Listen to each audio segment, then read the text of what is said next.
जब भी कोई कोर्ट में केस फाइल करता है तो दूसरा जो पक्ष होता है वो हमेशा ये सोचता है कि मैं उस तारीख पे जाऊंगा ही नहीं और या जाऊंगी ही नहीं। मैं जितना कोर्ट में नहीं जाऊंगी या नहीं जाऊंगा उतना ही सामने वाला जो पक्ष है वो थक हार कर फिर वो अपना जो है केस पीछे छोड़ देगा या इस बात को भूल जाएगा। पर हम इस तरह का एटीट्यूड अगर अपनाते हैं तो आगे जाके हमको ही तकलीफ हो सकती है। फॉर एग्जांपल अगर हम मेंटेनेंस की बात करें कि वाइफ ने जो है वो मेंटेनेंस का केस किया है हस्बैंड के ऊपर। हस्बैंड सोचता है उसने केस किया है, मैं केस पे जाऊंगा ही नहीं, तो कोर्ट तो जो है वो केस को निकाल देगा, डिसमिस कर देगा, क्योंकि मैं तो जा ही नहीं रहा हूँ।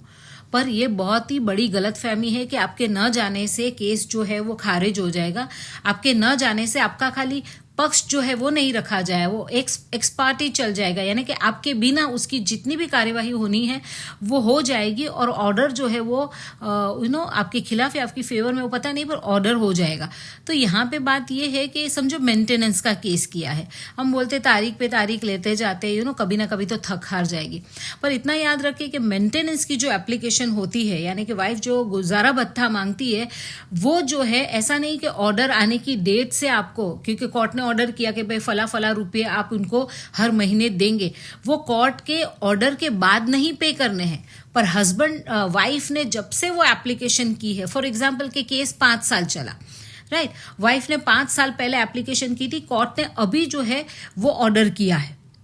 कोर्ट ने अभी ऑर्डर किया है कि इसमें जो है हस्बैंड जो है वाइफ को मेंटेनेंस देगा। फॉर एग्जांपल वो मेंटेनेंस देगा 10,000 रुपया महीना, तो 1 साल का हो गया 1,20,000, 5 साल का हो गया 6 लाख रुपया। तो ये जो 6 लाख रुपया है वो उसको एक साथ भरने पड़ेंगे। यानी कि ये जो रूल सेट हुआ है वो भी रिसेंटली जो जजमेंट आया, और ये लैंडमार्क जजमेंट है सुप्रीम कोर्ट का, रंजेश वर्सेस नेहा का ये केस है। और इसके अंदर जो गाइडलाइंस दी गई है वो सभी फैमिली कोर्ट की जो मैटर होती है उसके अंदर इसको फॉलो किया जाता है। और उसकी एक गाइडलाइंस है कि हर पार्टी को, यानी कि हस्बैंड या वाइफ जो भी केस करता है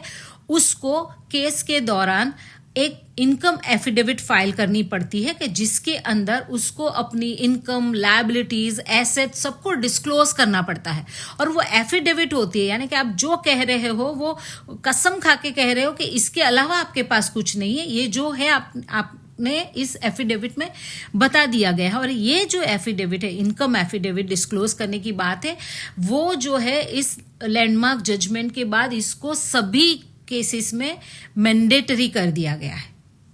समझे। तो अभी अगर समझो कि आपने वहां पर बताया कि मेरे पास ये है, ये नहीं है, ऐसा बताया, पर अगर बाद में वो प्रूव होता है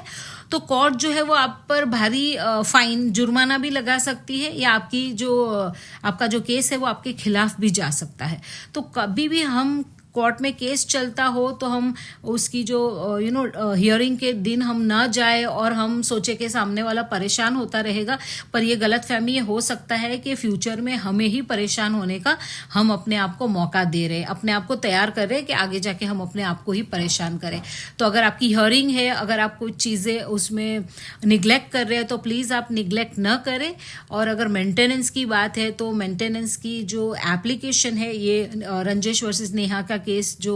हुआ सुप्रीम कोर्ट में, तो सुप्रीम कोर्ट ने ये गाइडलाइंस दी कि हर पार्टी को जो है अपनी इनकम एफिडेविट पेश करनी पड़ेगी। यानी अगर हस्बैंड ये सोचता हो कि मैं कोर्ट में जाके बोलूंगा मेरे पास तो कुछ नहीं, मैं तो जॉब करता नहीं हूँ, मेरे पास तो कुछ भी नहीं है, पर अगर आप ये इनकम एफिडेविट रखते हो और उसमें अगर आप ये बोलते हो कुछ नहीं है और बाद में फिर अगर निकलता है तो ये जो है आपका किया हुआ ही आपको आपके अगेंस्ट हो जाएगा। तो बहुत सारी कोर्ट के अंदर चीज़ें होती है जो हमें ध्यान रखनी है कि हम हियरिंग को अवॉइड करें, या हम कोई स्टेजेस को अवॉइड करें, या हम किसी और ने हम पर एप्लीकेशन किए तो उसको हम अवॉइड करें, तो उससे हमें ही नुकसान हो सकता है। तो thank you so much for watching my video.